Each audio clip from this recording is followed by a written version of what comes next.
todas as terças, às 21h, com histórias de vida que vão te inspirar no Evangelho.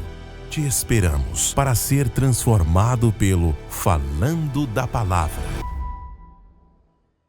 Olá, sejam todos bem-vindos a mais um programa Falando da Palavra. E hoje nós temos aqui uma convidada muito especial aqui de Cuiabá. Ela que é psicóloga clínica e especialista em ansiedade. Então você já pode imaginar o que vem por aí.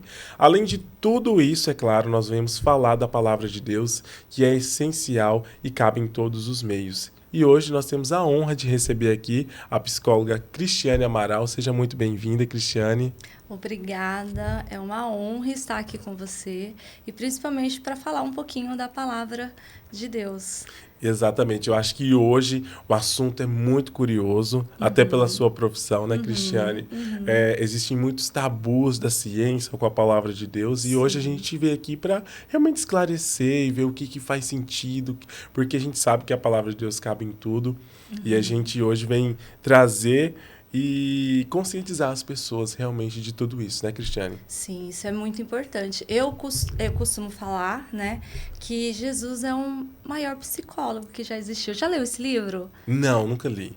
Recomendo a todas as pessoas a fazer essa leitura, porque é um livro muito importante. Quando eu escolhi a psicologia, há muitos anos atrás, ainda existia um certo preconceito, né? Um certo tabu entre religião, entre a palavra de Deus e a psicologia, a ciência. Eu até ouvi muitas pessoas falando assim para mim, que quando eu iniciasse, eu ia me desviar, eu ia abandonar Deus, eu não ia querer mais saber, porque não existia a possibilidade de uma pessoa ser psicóloga ou psicólogo, ou entender da mente humana e continuar, né, na vida com Deus ali.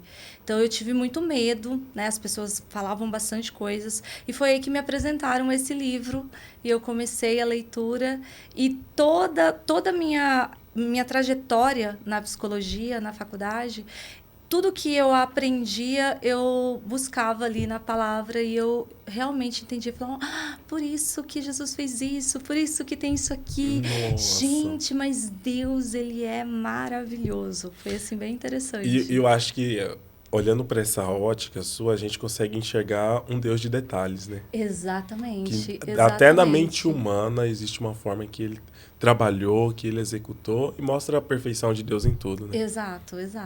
Cristiane, Exatamente. e a gente já até começou a dar uma aprofundada nesse sentido da psicologia, mas antes a gente queria saber quem é a Cristiane, como a Cristiane teve esse encontro com Jesus.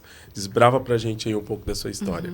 Vamos falar um pouquinho da Cris por trás da psicóloga Exato. Cristiane Amaral. É até interessante, né? Porque todas as entrevistas e lugares que eu vou, é a psicóloga Cristiane que vai, né? Até palestras e tudo mais. E quando eu recebi o seu convite, eu falei, é a Cris por detrás da psicóloga agora que vai falar, né? As pessoas vão conhecer um pouquinho da Cris, né? Como eu me converti.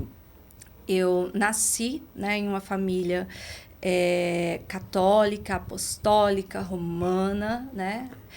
A minha família era uma família onde os princípios realmente eram católicos, então eu fui catequista, eu participei de todo, fui coroinha, participei de toda essa trajetória todo o processo do catolicismo. E com 16 anos, eu participei de umas amigas, né? Eu falo que Deus ele vai, né? Ele vai fazendo ali, né?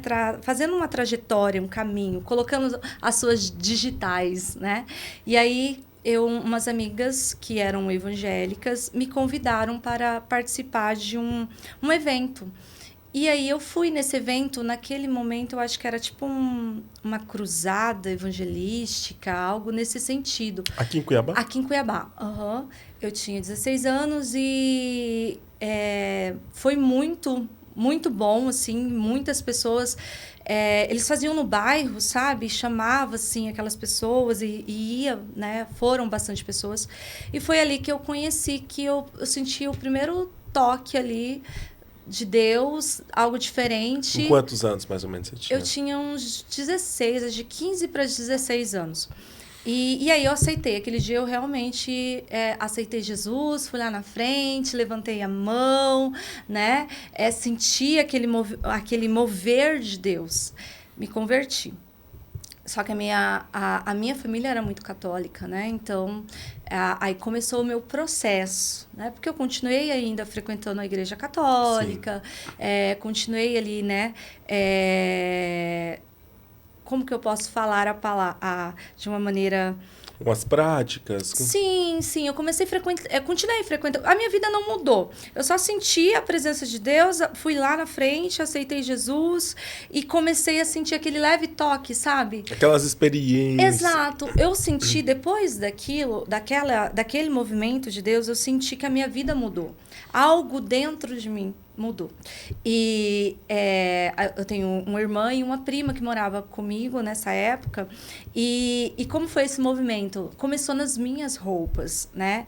Eu era uma menina que bem magra, então as minhas roupas eram roupas curtas, meu jeito de vestir, sabe? E aí Deus ele começou nesse. Eu sei que cada pessoa existe um processo, né? Mas o meu foi assim. E aí eu não conseguia mais colocar aquelas roupas, né? E aí eu falei, mãe, eu preciso trocar minhas roupas. E aí eu fui trocando, sabe? Fui mudando o meu estilo de se vestir, fui mudando as minhas palavras, as minhas formas de comportar. Eu fui mudando.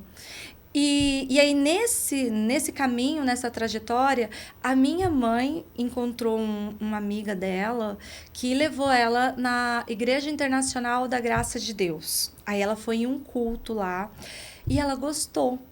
E ela começou a frequentar. Ela foi, acho que um mês. Quando ela começou, eu fui junto. E aí, ela parou, né? Parou assim, porque ela ia de vez em quando, não era mais. E eu comecei realmente a ir, assim, a frequentar. E aí foi na Igreja Internacional da Graça de Deus, que eu me batizei. Que aí eu desci as águas. E como que foi, assim, para sua família? Depois dessa cruzada, falava assim, não, a Cristiane virou crente, e aí? Foi difícil, eu acho que para minha irmã, para minha prima, porque realmente, assim, a minha família, ela sempre foi, a minha mãe, né? Ela sempre foi uma mulher de princípios e valores muito severos. Então, eu fui criada, eu brinco, né? Que eu fui criada como uma cristã em um berço que não era, porque eu já tinha princípios e valores, né? Minha mãe não deixava, eu nunca tinha frequentado uma boate, festa, eu tinha essas restrições, né, na nossa família. Sim. Só que como a nossa idade, eu estava com 16 anos, então eu estava começando ali, né, aquele movimento. E aí a minha mãe começou a liberar, sempre com os horários, naquelas festas da igreja, Sim, né, que tinha no bairro. Então eu frequentava esses lugares. E quando isso aconteceu, algo mudou dentro. E eu não conseguia, eu não queria, não fazia mais sentido para mim. Nossa. E eu não queria, eu simplesmente não queria. E aí o conflito começou nisso, né? Porque elas queriam, e a minha mãe já aproveitando, né? Porque eu falo que ela era muito inteligente, muito sábia, né? Porque na verdade ela não queria realmente nos permitir. Aí ela jogou não, se a Cris não for, vocês não vão. E aí a briga começou meio assim, né? Acaba que a conversão colaborou ali para a correção da sua mãe. Exato. Aí todo mundo, né? A minha mãe começou a frequentar também, aí a minha irmã também, a minha prima, e aí o processo foi acontecendo. Quando eu me batizei, aí lá na Igreja da Graça, a gente tem obreiros, né, que Sim. as pessoas que trabalham. Eu comecei a ministrar também louvor, a cantar, né? Porque eu quando foi algo assim, sabe? Deus, ele me tocou de uma forma diferente. Ele me deu um sentido, né? E eu senti e esse propósito, eu acho que Deus me deu. Foi muito importante, porque somente ficar ali recebendo no banco não era o suficiente, sabe? Algo sempre me movia a Ajudar, servir. Isso, a fazer mais, né? Sabe, quando você entra e aí você precisa... No mar você precisa assim. mergulhar, realmente. Era exatamente isso que eu sentia. Então, na sua família, então, você foi a estrela, a principal que puxou todo mundo. Sim, fui ali a primeira, eu acho, né? A primeira que realmente foi, e aí as outras pessoas foram seguindo No seguinte, né? o caminho, né? E nesse período, Cristiane, depois da sua conversão, como que você chegou até a psicologia? Se já foi desde um sonho de infância? Como que isso aconteceu? A chegada da psicologia foi naquele momento que todos nós, né, passamos o que eu vou fazer, né? Qual é o meu sentido aqui, né? Qual é a minha profissão? Foi difícil escolher, mas como eu sempre falo que tudo na minha vida tem um direcionamento de Deus, tudo na minha vida é Deus que direciona tudo. Chegou dessa forma, né? Eu orei, pedi uma direção para o Senhor e a psicologia, conheci a psicologia, né? E aí eu me apaixonei. Falei, é isso aqui que eu quero para toda a minha vida. É isso aqui que faz sentido para mim. Mas o que você enxergou? Você falou uma missão de vida, eu posso ajudar pessoas. O que te chamou a atenção? Falar, não, eu escolhi a psicologia por conta disso. Lá na época, né, da conversão, na época... eu acho que até um pouquinho antes, eu sofria muito com um transtorno de ansiedade, né? E eu desenvolvi um transtorno do pânico, né? E eu tinha uma fobia muito específica, que era de chuva. A gente passou por um evento traumático, eu acho que eu tinha uns 12, 13 anos, não me recordo muito bem a idade. Houve uma chuva muito forte aqui em Cuiabá. E a nossa casa, ela passou um vendaval e as telhas caíram, foi de madrugada, foi um desespero muito grande. A gente teve que se colocar debaixo da mesa, e aí teve um momento que a gente teve que sair na rua, ir atrás de um abrigo, de uma amiga da minha mãe. Nós estávamos sozinhas nessa época, acho que meu pai estava viajando, não estava lá com a gente. Então foi um momento muito tenso, de muito medo. A partir daquela situação específica, eu não conseguia ver uma nuvem no céu. Eu vi uma nuvem, a possibilidade de chover, eu já tinha uma crise, eu passava muito mal, eu tinha sintomas físicos muito intensos. E aí foi nesse momento que eu conheci um pouco da psicologia, porque foi, né, através de um tratamento para o transtorno de ansiedade, ali inicial, que não precisei nem de medicação, foi realmente só a psicologia, né, um psicólogo que me ajudou. Eu consegui sair, né, do transtorno de ansiedade e consegui voltar a ter uma vida tranquila, né? Voltar a sair sem olhar para o tempo para saber se ia chover ou não, voltar a dormir sem aquela preocupação, sem aquele medo, né, de ser acordada com uma chuva, uma tempestade. Foi aí que eu comecei a entender e foi o primeiro toque da psicologia na minha vida. E aí, né, cortando lá, quando eu fui realmente escolher a minha profissão, eu orei e Deus me trouxe a lembrança, né, esses momentos, e me deu essa direção, né? E eu falei, é isso, eu vou fazer psicologia. E, nossa, imagina o peso, porque você passou uma situação, sim, né, sim, que sim. requer de você um sofrimento, sabe? Desenvolveu em você todo esse transtorno. Eu acho que o sentimento dentro de você foi de compadecer de pessoas que sofriam também disso. Exato, exato, exato. De querer ajudar outras pessoas também nesse sentido. Porque eu acho que quando a pessoa está no envolvimento dessa situação, ela não vê muita esperança, ela não vê muita solução para isso, né, Cristiane? Exatamente. Ela é tomada totalmente pelos pensamentos, né? Eu falo que as nossas emoções, Fernando, elas têm uma função. Foi Deus que colocou a emoção, né? E é comum, assim como eu senti lá quando eu tinha ataques de pânicos, né? Eu recebo muitas pessoas hoje em que a pergunta e o que elas realmente querem é realmente se livrar da emoção. Eu não quero sentir ansiedade. Eu não quero mais sentir isso. Mas isso é impossível, porque a ansiedade, ela é uma emoção, né? Deus, ele colocou as emoções, né, para que nos proporcionássemos a ação, para que você tenha um comportamento. Hoje, para você ter um comportamento, você precisa de uma emoção antes, para que ela possa direcionar esse comportamento. Imagina se você não tivesse o medo, a emoção medo, né? Pessoas, elas iam ter comportamentos de pular, de pontes, cair, né? Porque o que faz? Qual que é a função do medo na sua vida? Ele é um alerta, né? Exatamente. O medo, ele te prepara para situações. Então, quando você está com medo, você tem comportamentos preventivos, né? Nessas situações. Então, o medo, ele te ajuda. Assim como a dor, porque a dor você identifica que algo não está correto. Exatamente, exatamente. Então, a febre, né? A febre é um sinal de que existe algo ali no seu corpo que está desajustado, né? E que precisa de um tratamento. Assim também é as nossas emoções, né? Como eu vou saber que um lugar está desconfortável se não tiver uma emoção para me sinalizar? Não é verdade? Então, todas as nossas emoções, elas têm uma função importante, né? E não tem como retirá-la.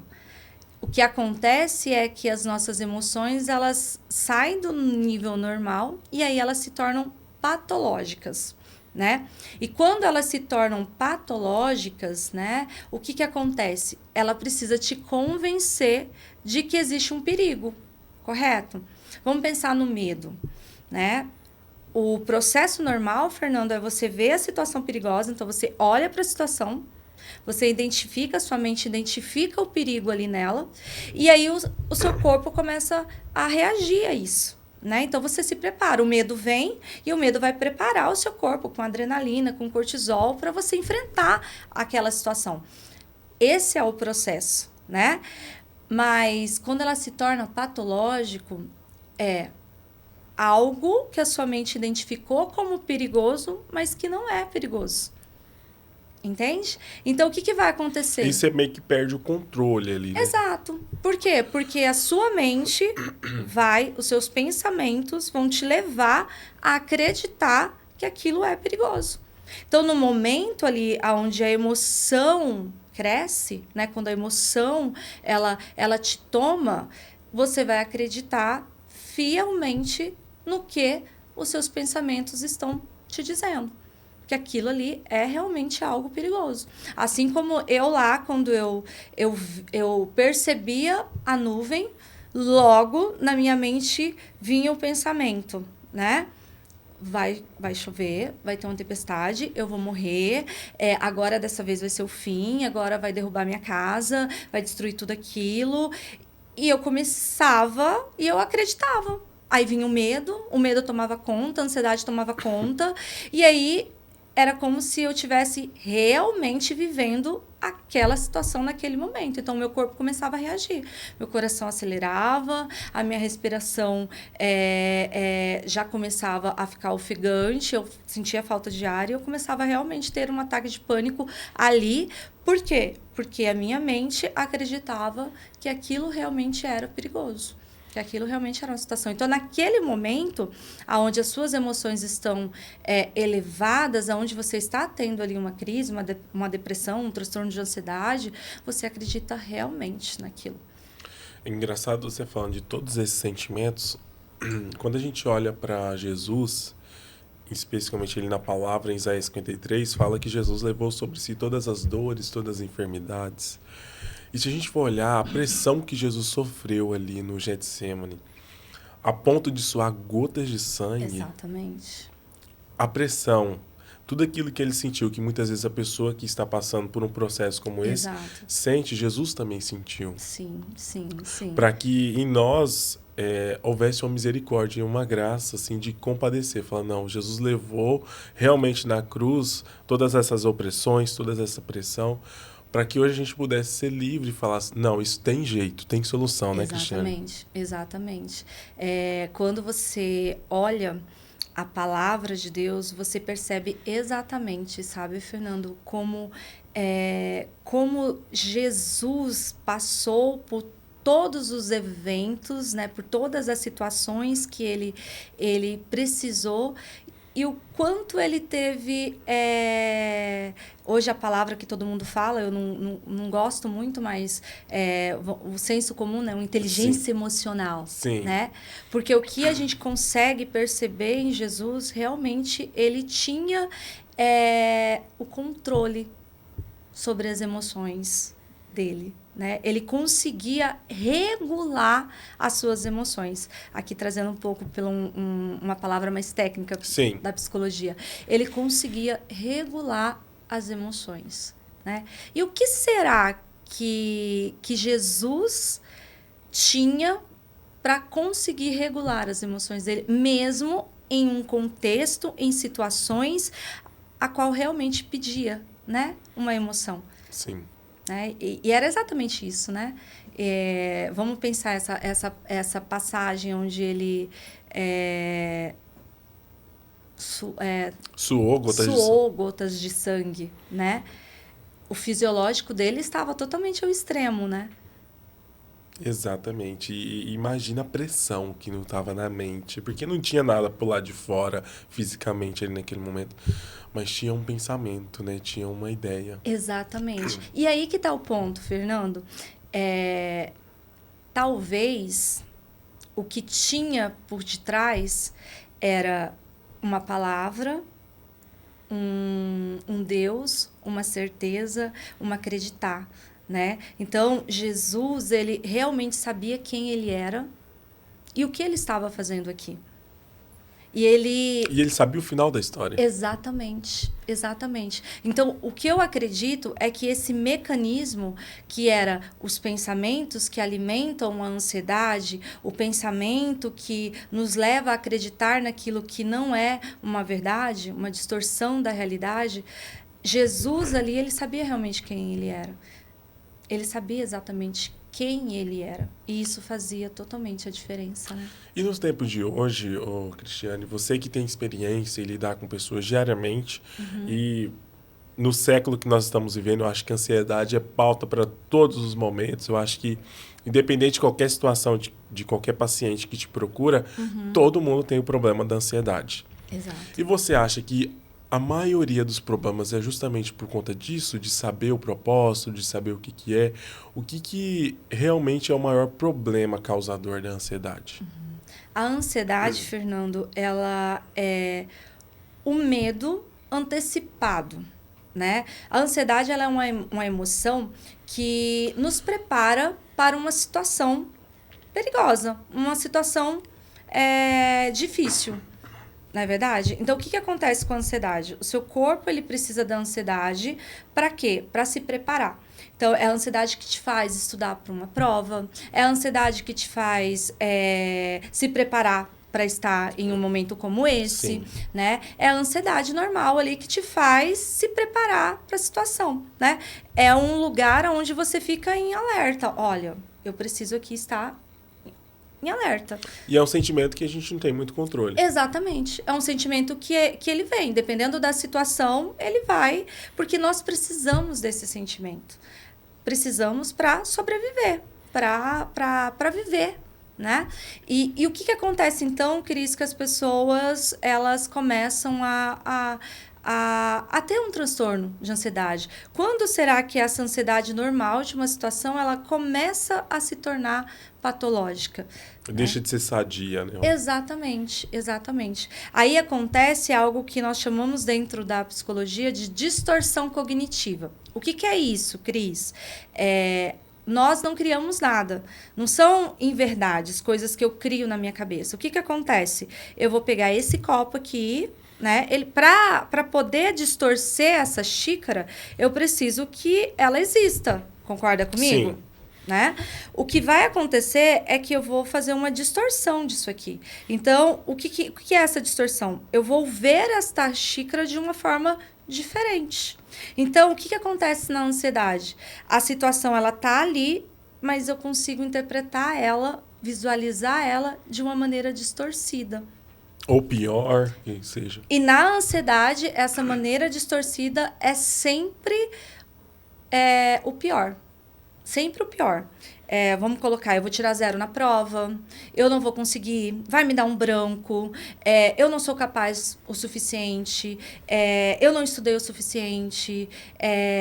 E aí, várias coisas que vêm de pensamento nesse sentido. E aí, isso começa a fazer com que a pessoa desenvolva uma ansiedade fora do normal.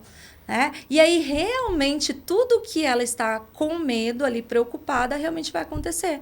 Por quê? Porque a ansiedade não vai mais permitir que essa pessoa estude, né? Porque ela vai ficar muito ansiosa, ela não vai conseguir estudar, ela não vai conseguir se dedicar. Prestar atenção, né? Ela vai ficar tão nervosa que ela vai ter comportamentos, talvez, que vai realmente prejudicá-la. E deixa eu te perguntar uma curiosidade agora. A ansiedade, ela tem realmente... Existe uma prova científica de que ela pode influenciar outra pessoa ao redor? Quando ela está muito ansiosa, ela consegue deixar a outra ansiosa no ambiente? Sim, sim. Por quê? Porque uma pessoa ansiosa, ela tem comportamentos, né? E uma pessoa ansiosa, ela é inquieta, ela é nervosa, né? Ela começa a se agitar, ela comete erros, né? E as pessoas que estão ao redor dela começam a ser influenciadas também, né?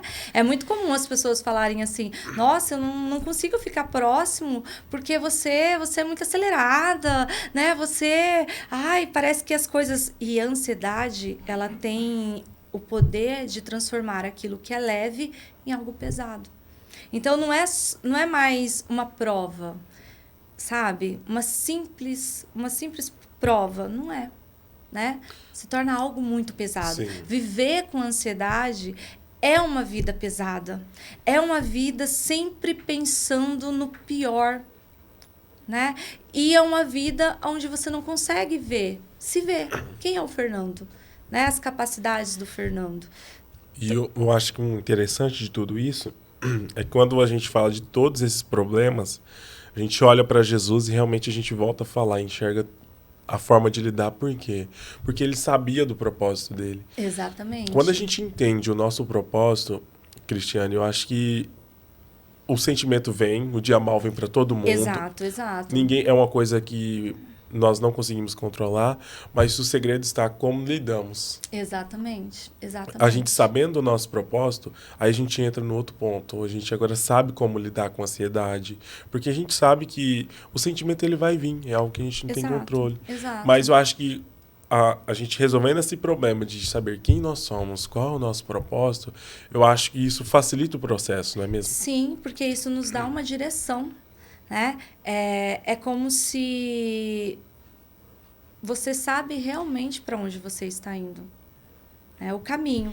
Lá no meu consultório eu costumo falar para os meus pacientes assim, né? Que quando você decide ir para Sinop, tem uma BR que você tem que ir. Né?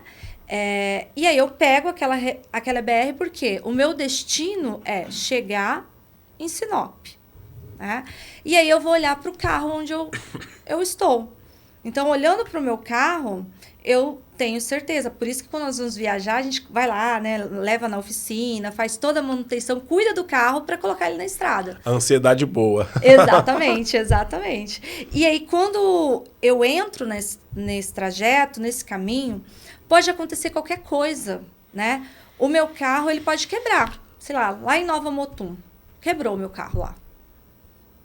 Mas eu posso parar, eu vou levá-lo numa oficina. Isso pode demorar 2, 3, 4, 5, 10 dias. Mas eu tenho uma direção. Eu tenho para onde ir. Então, o que vai acontecer?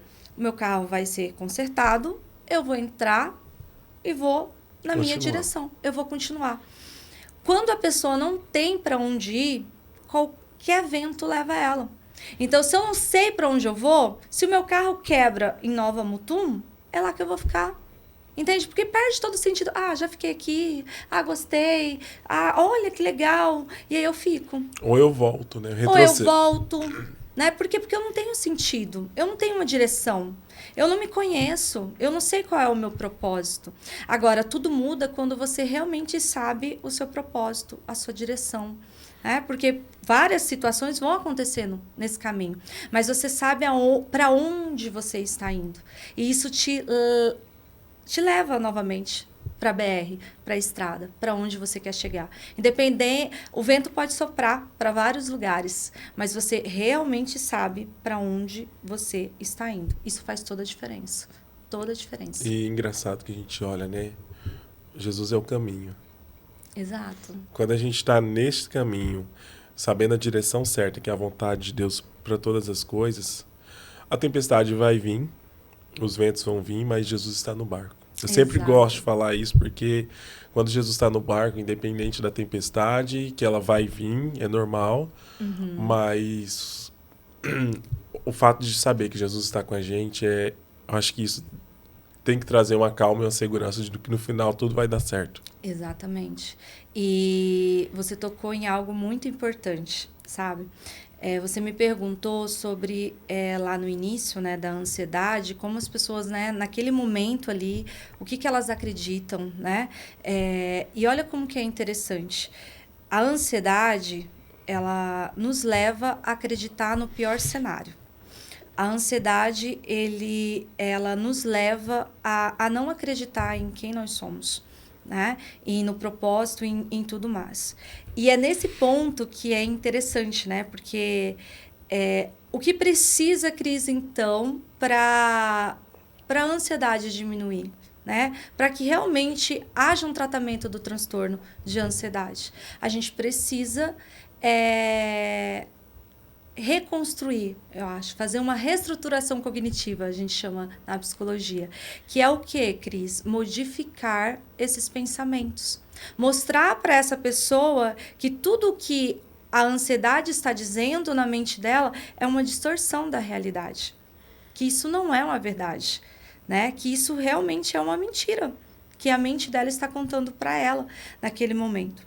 E olha como que é interessante quando entra a palavra de Deus, né? Qual que é o sentido da palavra de Deus? É que, às vezes, nós não temos por que acreditar em nós.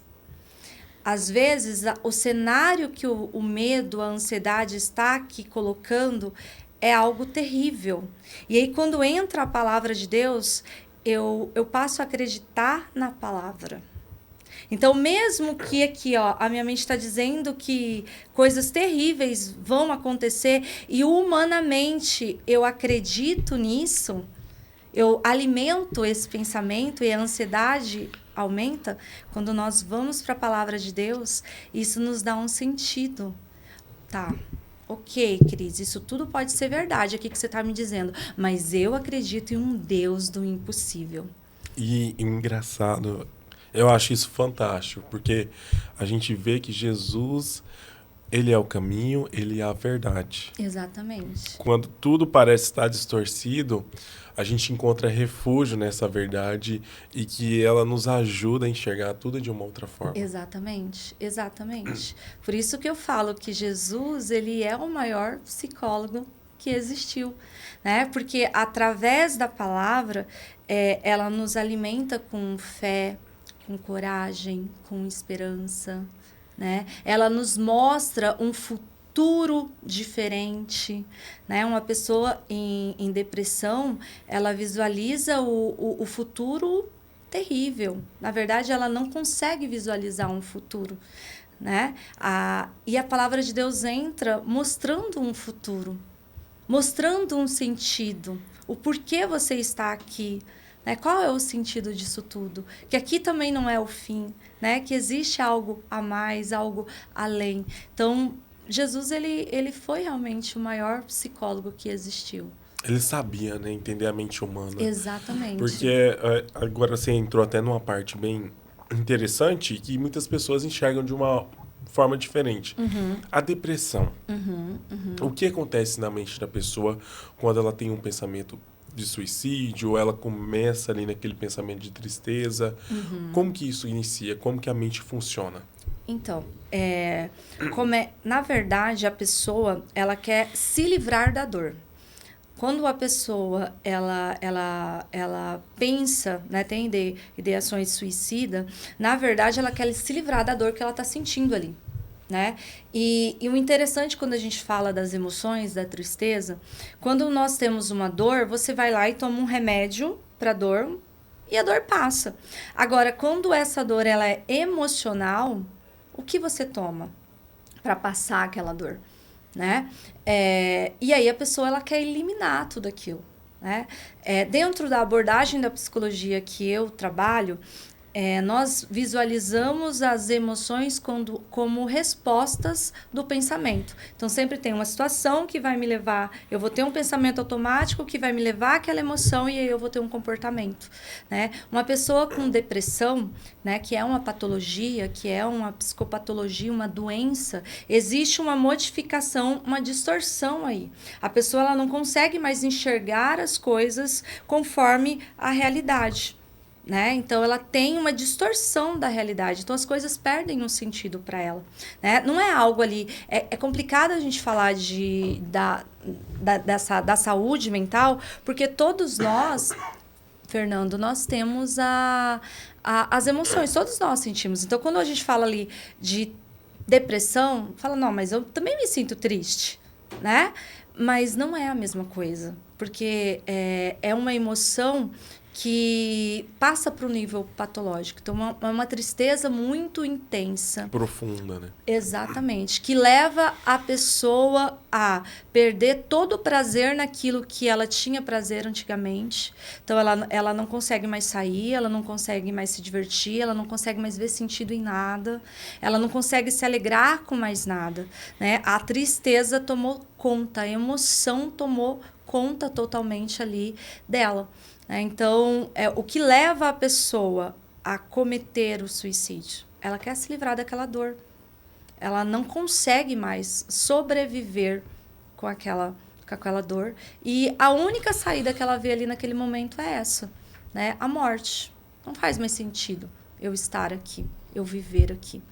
Por isso que uma pessoa com depressão, ela precisa ser tratada, né? E o tratamento correto é medicação, porque existe uma alteração ali na mente dela, né? Então, ela precisa realmente ali tomar uma medicação, porque tem todo um tratamento para isso, né? Porque acontece ali uma disfunção, né? Então, ela precisa tomar a medicação para que ela volte a ter cognição, que nós falamos, né? Ela precisa ter isso aqui. E aí, ela precisa do tratamento psicológico, por quê? Porque o psicólogo, ele vai tratar o quê? Essas distorções. Ela enxergar com outra ótica. Exatamente. O psicólogo, ele entra o quê? Para realmente entender a causa, da onde que começou tudo isso, porque realmente tem uma causa, né? Tem uma causa. E aí, ele começa a tratar exatamente isso. Porque viver só na medicação, as situações elas vão continuar acontecendo. Se eu não tratar realmente a causa daquilo ali vai chegar um momento que vai começar tudo de novo. E ele retorna e vira um ciclo. Exatamente. Então, por isso é importante fazer realmente o tratamento correto, sabe? E aí o psicólogo ele entra nesse sentido, para ajudar a melhorar isso. A ele realmente enxergar as coisas como elas realmente são, sem nenhuma distorção. E aí as coisas vão mudando, né? Por quê? Porque se ela consegue ver as coisas de uma forma diferente, ela consegue sentir diferente, né? E aí ter comportamentos também diferentes. A gente olhando assim, a grosso modo, pessoas leigas, assim como eu, que não entendo muito, a gente fala, o psicólogo é quase um pastor, né? Porque ele ouve o problema, ele faz enxergar de uma outra forma, mas o importante é trazer esse respaldo, porque é um assunto muito sério. Sim. E a gente sabe que Jesus pode mudar esse quadro. Sim. Entendeu? Sim. Temos a ciência, que tem as formas de tratamento, temos a palavra de Deus que nos alerta e que também nos faz olhar de uma outra forma para a situação. O importante é que essas pessoas precisam ser assistidas, Exatamente. porque é um problema sério e que realmente as pessoas precisam de ajuda, né, Cristiane? E você tocou num ponto, Fernando, muito importante, que me faz retornar lá no início, né? Quando eu escolhi psicologia e as pessoas me criticavam, falavam que eu ia sair da presença de Deus por conta da psicologia, né? Que é algo muito sério, que muitas pessoas acreditam que doenças psicológicas são falta de Deus e não tem nada a ver uma coisa com a outra. Não tem nada a ver uma coisa com a outra. Deus, ele realmente, eu acredito e eu creio num Deus que cura. Cura tudo. Assim como Deus cura uma diabetes, assim como Deus cura uma pressão alta, assim como Deus cura um câncer, né? Deus cura. Deus, ele realmente cura as pessoas. E cura em todos os sentidos. Não é verdade? E existe um preconceito muito grande, eu já ouvi muito isso, sabe? Às vezes a gente olha para uma pessoa que tem uma pressão alta, e você não fala para ela que, olha, irmão, se você desenvolveu essa pressão alta aí, acho que é porque você não tem Deus na sua vida, não, hein? Né? Isso aí é falta de Deus, né? Ou a própria depressão, como a gente estava falando, que a Exato. pessoa fala, você está com depressão porque você não está buscando a Deus. Exato. Na verdade, você exato. está colaborando para ela piorar a situação. Exato. E é isso que eu queria chegar, sabe? Por que que em doenças, né, fisiológicas ali, as pessoas não têm esse pensamento? E quando nós falamos das doenças mentais, as pessoas já colocam isso, né? Falta de Deus, é falta de orar, é falta de vontade. Não é depressão, não, é frescura. É só ela levantar e tomar banho. É só ela ir, né? Quando a gente fala de ansiedade, ela tá com frescura, ela não precisava disso, né? É só fazer um pouquinho de vontade, força de vontade. E não tem nada a ver uma coisa com a outra. É uma doença, né? E como nós tratamos doença? Com tratamento. Exatamente. Com medicação, com o que precisa ser feito para tratar. Óbvio que a gente não vai descartar, como a gente disse, um milagre. A gente acredita no poder da oração. Exatamente. Aí o que acontece nesse processo, né? Eu descobri ali uma doença, eu vou começar a fazer o tratamento. E aí eu começo a fazer o tratamento. Eu inicio o tratamento. E a cura, ela vai chegar, né? Independente de como for, né? Por isso que Deus, ele deixou os profissionais, não é verdade? Né? Às vezes, Deus, ele usa pessoas para trazer a cura para você. Né? Ainda mais hoje em dia, que é difícil encontrar profissionais, né? Eu acredito num Deus que ele faz milagres, sim, e que ele também direciona tratamentos. E outra, a gente é uma questão de fé, da pessoa acreditar. Exatamente. Talvez a fé dela alcança um milagre momentâneo ali, em que ela recebe o milagre da cura, que acontece, glória a Deus, amém. Mas a fé dela também está em acreditar no milagre, mas usando outros mecanismos, que seja o tratamento, que seja o medicamento, e está tudo certo, amém. É a medida de fé de cada um. Exato. E eu vou até um pouquinho além, sabe? Eu acho que é o propósito para cada um, né? Hoje nós estamos vivendo em um tempo onde a internet tomou conta e a vida das pessoas tomaram conta. Né? Então, nós olhamos ali para aquela vida perfeita das pessoas e entra a comparação. Não é verdade? E quando nós falamos nesse sentido, né? Nossa, mas Deus curou fulano numa oração. Né? Deus fez isso com outra pessoa dessa forma. Né? Mas você percebe que quando nós vamos para a Bíblia, Fernando, a gente consegue perceber que Jesus, ele curou de várias formas? Sim. De vários jeitos, né? Jesus, ele curou imediato, Jesus, ele mandou ir para casa, Jesus, ele pegou o barro. Ele fez de várias maneiras, de várias formas, né? Por quê? Porque cada pessoa ali era diferente uma da outra. Cada pessoa precisava de algo diferente. Então, eu vejo que hoje em dia também é da mesma forma. A sua trajetória para você chegar no seu milagre é sua, é personalizada. é sua. Vai ter pessoas que ela vai ali ser tocada e a fé dela vai alcançar um milagre imediato. Ah, Cris, então eu preciso de buscar essa fé. Não, a gente não sabe qual que é o seu propósito. Não é verdade? O que Deus quer fazer na sua vida. Como Deus quer fazer. Qual vai ser todo esse sentido? Vai ter pessoas que vai precisar, sim, passar por um tratamento. E esse é o milagre de Deus na vida dela.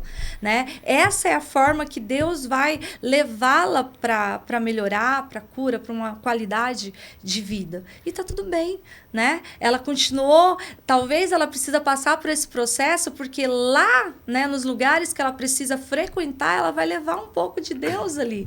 Não é verdade? E com pessoas que ela for ter contato no meio do processo. Exatamente.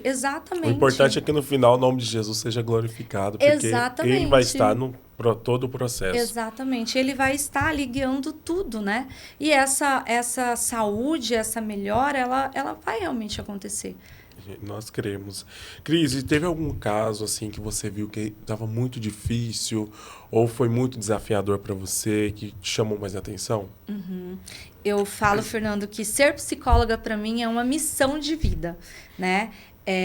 A Cris por trás da psicóloga é uma Cris que acredita num Deus de milagre, num Deus soberano, num Deus grandioso. É uma Cris que ora, que busca, que jejua, que faz todo esse movimento com Deus, sabe? E quando eu estou ali, eu sou a psicóloga, né? Então, eu domino todas as teorias, eu estudo muito. E coisas acontecem, né? Porque eu falo assim, dentro da ciência a gente fala sobre a visão clínica, né? Porque nós podemos dominar toda a teoria, mas se você não tiver uma visão clínica do caso, você não consegue conduzi-lo, não é verdade? E eu falo que a Cris cristã sustenta esse meu lado clínico, por quê? Porque eu peço muito uma direção de Deus em tudo que eu faço, né? Cris, então você usa a palavra de Deus lá nos seus atendimentos? Jamais, porque ali é a psicologia, ali é a ciência, mas por detrás dali tem a Cris cristã. Então, um caso que eu gosto muito de falar, né, que me chamou muito a atenção, foi um paciente que chegou até mim, primeira sessão, primeira consulta, e começamos a consulta, né? E aí, dentro da psicologia, nós temos ali um protocolo, né? Onde você vai seguir ali para fazer uma anamnese, para fazer, né, tudo mais. Geralmente, na primeira sessão, eu não faço uma intervenção muito grande, né? Por quê? Por conta do tempo, por conta que eu preciso entender um pouco do caso e de tudo mais. Naquela sessão específica, quando eu iniciei, eu olhei para ele e eu comecei a lhe fazer algumas perguntas. Eu senti dentro de mim que eu precisava fazer algo diferente. E aí eu fui sendo direcionada nesse sentido. Então, o que eu fiz? O que você fez, Cris? Eu comecei a aplicar algumas intervenções que talvez eu faria, sei lá, na terceira, quarta, quinta sessão. E eu comecei a fazer. Parou, não era mais uma sessão de anamnese, mas era uma sessão onde eu estava fazendo intervenções mesmo, né, com ele. E depois que terminou aquela sessão, ele olhou para mim. E o caso era o quê? Era ansiedade, depressão? Era uma depressão. Uma depressão. E ele olhou para mim no final, assim, da sessão. E ele tirou do bolso uma carta. E nessa carta era uma carta de despedida, né? Era realmente uma carta porque ele ia sair de lá para se matar, para realmente se suicidar. E foi engraçado, porque no momento, hoje é engraçado, né? Eu acho que nem o termo engraçado, mas assim, quando eu estava ali fazendo aquelas intervenções, eu falava, gente, mas por que eu estou fazendo isso? Isso não é o certo, né? Eu precisava entender um pouco mais dele. E aquela né? Olha, eu estou saindo aqui do que eu precisava fazer isso aqui, eu precisava agir dessa forma. E aí, no final, quando ele tirou a carta e ele falou para mim, né? Ele falou assim, hoje era a última oportunidade. quando eu marquei essa consulta com você, por indicação, eu vim aqui, porque era a minha última tentativa. Era a minha última tentativa. E aí ele tirou a carta. Foi, assim, muito emocionante para mim, sabe? E eu olhei para ele, aí ele falou... Ele rasgou a carta na minha frente. Glória a Deus. E ele falou assim, eu não vou desistir. Eu vou continuar. Eu vou continuar. Então, se não é Deus, é o quê? Não tem palavras para dizer, né? É Deus e seus meios, né? Exatamente, exatamente. E Deus, ele fez algo grandioso ali, né? Através da psicóloga, né? Ele fez algo grandioso, ele deu mais tempo para essa pessoa, né? Ela saiu dali com um sentido, né? E aí iniciou o tratamento e realmente ele fez o tratamento correto para a depressão e a vida dele seguiu. Então, esse foi um caso que me marcou, assim, sabe? Realmente marcou a minha vida para entender o meu propósito realmente ali, sabe? A minha missão. Isso é muito lindo, porque, como você disse, se não é Deus nessa história, é o quê? Exato. Porque a gente fala, Deus não quer perder ninguém. Exato. Né? Todos são pessoas especiais, nós não somos diferentes aos olhos do Senhor. E você foi um canal de bênção e de salvação para essa pessoa. Porque exato. você mostrou para ela, não é o fim aqui. Exato. Existe uma solução para isso, né? Às vezes as pessoas até que estão aqui nos assistindo, talvez esteja igual esse meu paciente, né? Não visualizando ali um sentido para a vida dela, né? Talvez a única solução que você aí que está me ouvindo tenha visualizado nesse momento é a morte. Mas eu quero te dizer que existe sim uma solução. Você pode sim viver uma vida que vale a pena ser vivida. Nossa, isso é muito forte, porque realmente a gente não sabe, às vezes eu estou conversando com você, mas a gente não sabe o que passa na mente da pessoa, né, Cristiane? Sim. E as pessoas nesses casos, às vezes elas conseguem criar uma máscara que tá tudo bem. Exatamente. E por trás a gente sabe que não tá. Exato. E é isso, né?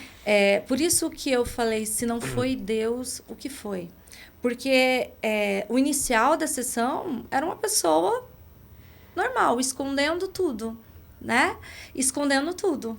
E quando a gente consegue ter esse olhar clínico, a gente consegue visualizar por detrás das palavras, né? Visualizar o que está ali atrás. E esse sentido é muito importante. E já teve algum caso, Cristiane, que a pessoa não quis o tratamento, ou ela desistiu, ou ela falou bem assim, não, isso aqui não vai resolver o meu problema?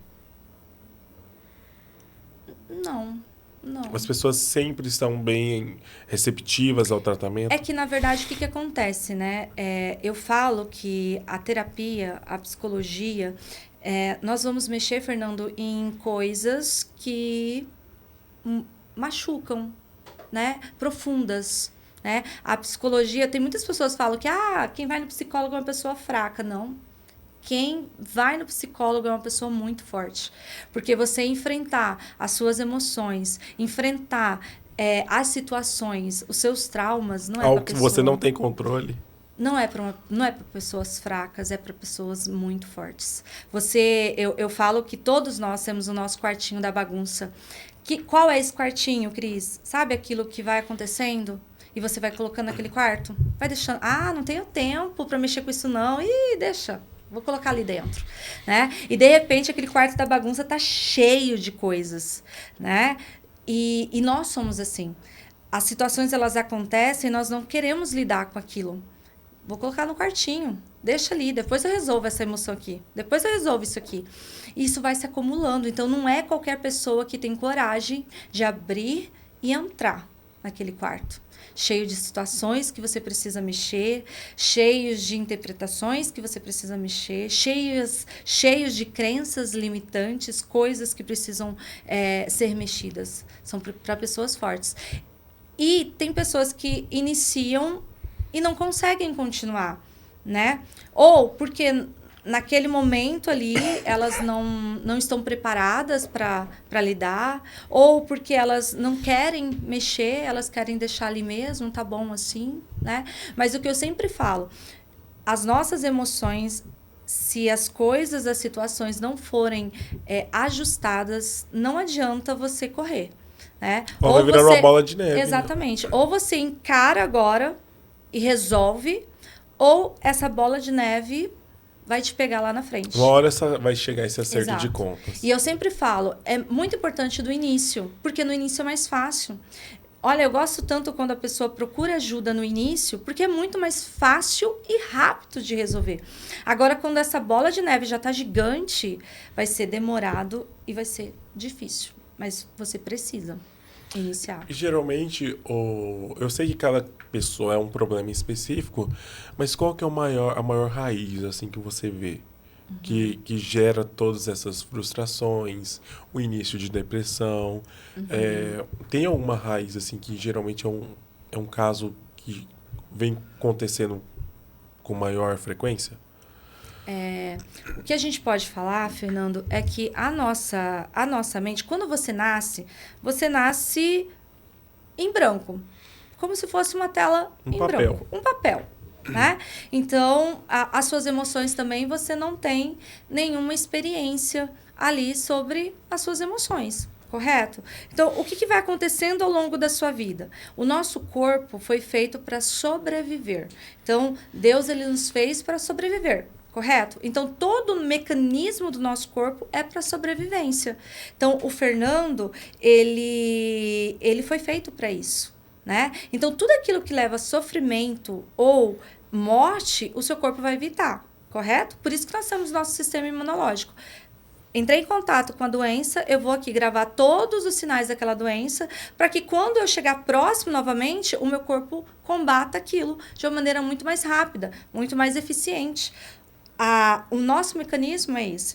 Então, o que vai acontecendo a partir da vida? Né? Você vai tendo ali, vai convivendo, vai tendo experiências. Aquelas experiências, elas vão trazendo sofrimentos, vão trazendo alertas, e aí você vai mudando, né? E a sua mente vai gravando aqueles sinais, né? E aí vão crescendo as crenças, né? Então, são traumas que vão acontecendo, é a forma que você é criado na sua família, são situações na escola. Um episódio triste. Episódio tristes, né? E a sua mente vai criando, eu falo, atalhos. Sabe? O que é atalhos, Cris?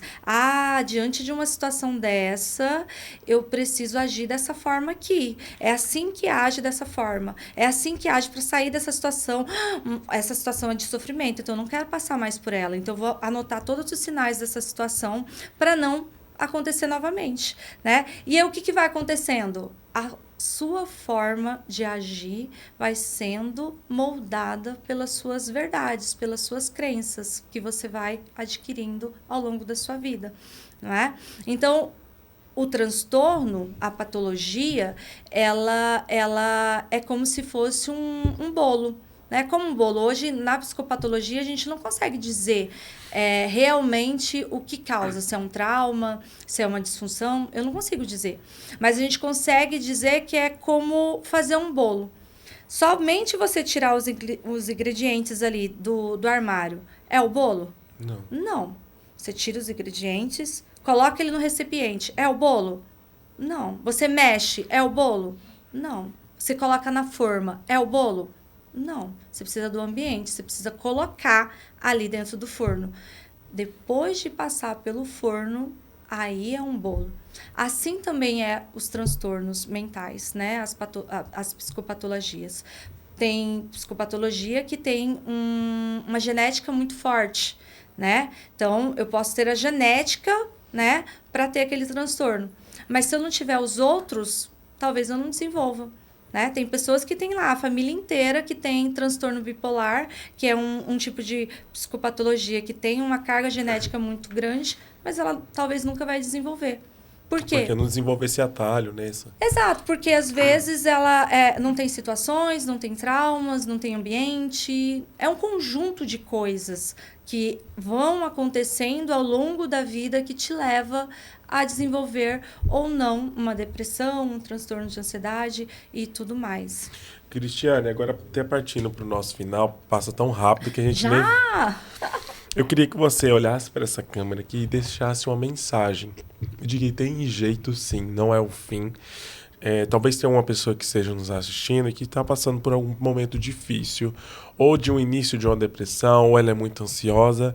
Eu queria que você deixasse uma mensagem para essa pessoa, dizendo que não é o fim, que tem jeito, tem solução. Eu vou fazer isso de uma forma um pouco diferente, porque eu vou contar também um testemunho Claro. para isso. Quando lá eu me converti, eu cantava, gostava muito de cantar, e Deus ele me deu uma visão em um momento da minha vida que a minha voz ela ia chegar em lugares aonde nunca ninguém chegou.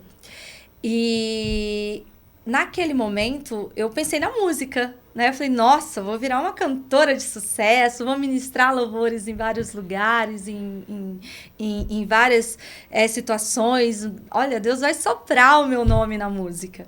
E o tempo passou, nada disso aconteceu. E comecei a clinicar na psicologia. E eu comecei o tratamento de uma paciente. Ela tinha transtorno obsessivo compulsivo, TOC, e passou por momentos complicados. E no final do tratamento, quando eu dei alta para ela me falou algo que eu fiquei totalmente emocionada. Porque ela olhou para mim, Fernando, e ela disse assim, Cris, em momentos ali do toque, dos pensamentos, eu só conseguia ouvir a sua voz. Era como se... E ela usou exatamente isso, sabe? Era como se eu estivesse em um lugar, uma caverna, e a sua voz me guiou. Através da sua voz, Cris, eu fui saindo desse lugar. Olha que incrível. E naquele momento o Espírito Santo falou no meu coração. Eu não te falei, Cris, que a sua voz chegaria em lugares aonde nenhuma voz chegou. E é exatamente que eu vejo isso, sabe, Fernando? Às vezes você que está me escutando aí está totalmente perdido. Você não consegue nem se ouvir. E eu quero te dizer que busque ajuda. Existe uma voz que pode te guiar. Existe uma voz que pode te tirar do lugar onde você está. Existe uma solução. E essa solução não é a morte. Não é acabar com a sua existência. Essa solução é você procurar ajuda, né? Você realmente estar disposto a fazer o que precisa ser feito para que você possa melhorar. Amém. Eu acredito nisso.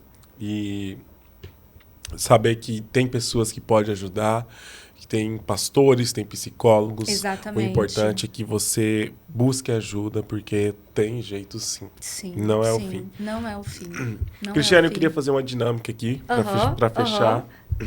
Vamos. Eu vou te falar e você responde o mais rápido que você conseguir. Vamos lá. Um hobby.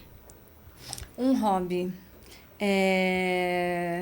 Gente, cantar. Cantar? Cantar, será? Cantar. Olha cantar. aí, coisa boa, gente.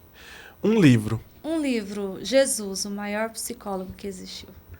Um versículo. Um versículo. Não temas porque eu sou contigo, não te assombres porque eu sou o teu Deus. Um louvor. Um louvor. Aquilo que parecia impossível. Olha, casou certinho. Uhum. Aqui, a Cris está feliz quando? Quando eu estou na presença de Deus. Que bom. Uma pessoa que marcou a sua história. Uma pessoa que marcou a minha história. Gente, essa é forte. Como é que faz rápido essa? Eu sei que tem várias, mas tem uma aí. Gente, deixa eu ver quem vem aqui na mente. Uma pessoa que realmente marcou a minha história. A pastora Jurema. fé? Lá no início, eu acho que ela marcou, ela me ensinou a ter fé, a acreditar. Eu acho que ela é uma pessoa que marcou a minha história. Abre um parênteses, eu perguntei isso aqui porque realmente a gente precisa de boas referências, Sim, né? sim. E saber de pessoas que marcam a nossa história, acho que isso é muito importante, porque são os tijolos que construíram o castelo da Cris. Exato, exato, exato. Cris, ser psicóloga é? Uma missão de vida. Família é? Tudo. E Deus é? Mais do que tudo. Fechou, Cris. Muito obrigado pela sua participação. Espero ver você mais vezes aqui. Estamos à disposição para que realmente a sua voz continue Amém. ecoando e ajudando Amém. outras pessoas por Amém. meio da psicologia, por meio da palavra de Deus. E dizer que foi uma honra ter você aqui com a gente. Ai, amém. Eu que agradeço a oportunidade de estar aqui, falar um pouquinho sobre a Cris por detrás da psicóloga Cristiane Amaral. E eu quero muito vir novamente pra gente, porque eu acredito que tem muitas coisas que eu preciso falar ainda. Tem muitas pautas mesmo que a gente precisa trazer, né, esclarecer para as pessoas. Exatamente. Quero vir para falar sobre o meu testemunho, porque é forte também. O que Deus fez na minha vida é grande. Com certeza a gente vai ter mais espaço para isso. Amém. E a gente quer te agradecer a você que nos acompanhou até aqui, dizer que é sempre um prazer e uma honra ter você como nosso telespectador. Lembrando que todas as terças, sempre nesse mesmo horário, nós temos um encontro marcado aqui no Falando da Palavra. Que Deus te abençoe e até o próximo programa. Falando da Palavra.